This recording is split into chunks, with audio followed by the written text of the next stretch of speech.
আসসালামু আলাইকুম আম্মু। ওয়ালাইকুম আসসালাম ওয়া রাহমাতুল্লাহ। আমিনা কেমন আছো? আলহামদুলিল্লাহ ভালো আছি। আমিনা, আমি তোমাকে কয়েকটি প্রশ্ন করি, তুমি বলতে পারবে? জি আম্মু। মুসলমানদের ধর্মের নাম কি? ইসলাম। ইসলাম অর্থ কি? শান্তি। মুসলমানদের ধর্মগ্রন্থ নাম কি? আঙ্গুল কুলাম। আল কুরআন কার বাণী?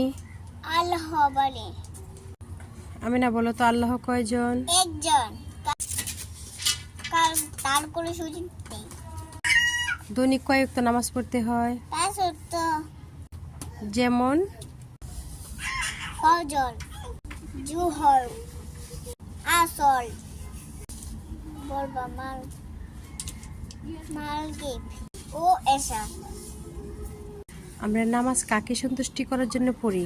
আল্লাহকে।